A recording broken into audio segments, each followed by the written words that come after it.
আমরা ভারতের communist party মার্ক্সবাদীর পক্ষ থেকে আজ খোয়াই পৌর পরিষদের আমরা 11 দফা দাবির ভিত্তিতে গণ ডেপুটেশনে মিলিত হতে যাচ্ছি। এই সময়ে খোয়াই পৌর এলাকার জনস্বার্থ সংশ্লিষ্ট গুরুত্বপূর্ণ কিছু দাবিকে সামনে রেখে আমরা সিপিআইএমের পক্ষ থেকে আজ এই ডেপুটেশনে যাচ্ছি। তার মধ্যে মুখ্যত দাবি হচ্ছে আমাদের খোয়াই পৌর এলাকায় আমরা লক্ষ্য করছি দীর্ঘদিন যাবৎ সেখানে পানীয় জল সরবরাহ অনিয়মিত হচ্ছে এবং পরিশ্রুত পানীয় জল বিভিন্ন এলাকাতে মানুষ পাচ্ছেন না। ফলে আমরা দাবি জানাচ্ছি পরিশ্রুত পানীয় জলের ব্যবস্থা করতে হবে এবং নিয়মিত 2 বেলা পানীয় জল সরবরাহ করতে হবে। আমরা দাবি জানাচ্ছি আমাদের খোয়াই শহরের উপর দিয়ে বয়ে চলা একটি গুরুত্বপূর্ণ ছড়া লালছড়া, এই লালছড়ার ভাঙন বিশেষ করে খোয়াই দশরথ দেব মেমোরিয়াল কলেজ থেকে লালছড়া এলাকার বিভিন্ন পাড়ায় সেখানে ভাঙন দেখা দিচ্ছে।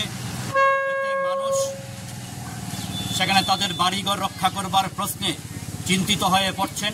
আমরা দাবি করছি প্রশাসনের নিকট দ্রুত সেখানে কার্যকরী ব্যবস্থা গ্রহণ করা হোক লালছড়ার ভাঙন রোধ করবার প্রশ্নে। আমরা দাবি করছি একটি গুরুত্বপূর্ণ প্রকল্প শ্রমজীবী মানুষের জন্য 12। আপনারা জানেন পূর্বতন বামফ্রন্ট সরকার আমাদের রাজ্যে শহর এলাকার মানুষের জন্য বিশেষত শ্রমজীবী অংশের মানুষ তাদের কর্মসংস্থানের প্রশ্নে একটা গুরুত্বপূর্ণ প্রকল্প গ্রহণ করেছিলেন 12।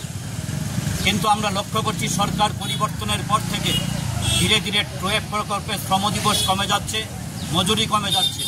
আমরা দাবি জানাচ্ছি 12 প্রকল্পে শ্রমদিবস বাড়াতে হবে এবং মজুরি বৃদ্ধি করতে হবে।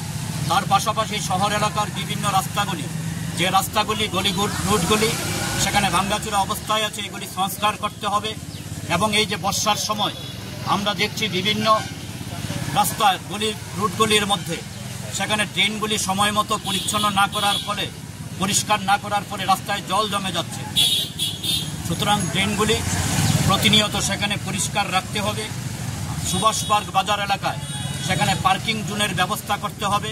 প্রতিদিন যানজট বাড়ছে এবং পাশাপাশিভাবে আমাদের শহর এলাকার মধ্যে সাম্প্রতিক সময়ে আমরা বলতে পারি চুরির ঘটনা মারাত্মকভাবে বেড়ে গেছে এবং তার পাশাপাশি নেশার রমরমা চলছে। এটা যদিও খোয়াই না, গোটা ত্রিপুরা রাজ্য আজকে নেশার হাবে পরিণত হয়েছে এই ডাবল ইঞ্জিন সরকারের জামানায়। তাই শহর এলাকার মানুষের নিরাপত্তা রক্ষার প্রশ্নে এবং এই নেশার রমরমা বন্ধ করবার প্রশ্নেও আমরা মনে করি শহরের বিভিন্ন গুরুত্বপূর্ণ জায়গাগুলিকে সেখানে সিসি জোনের আওতায় আনা দরকার, যাতে নজরদারি প্রশাসনের পক্ষ থেকে ভালোভাবে করা যায়। স্ট্রিট লাইটগুলি সেখানে প্রতিনিয়ত যেন মানুষ পরিষেবা পায় তার ব্যবস্থা করতে হবে। এই ধরনের গুরুত্বপূর্ণ 11 দফা দাবিকে সামনে রেখে আমরা আজকে এই ডেপুটেশনে মিলিত হচ্ছি।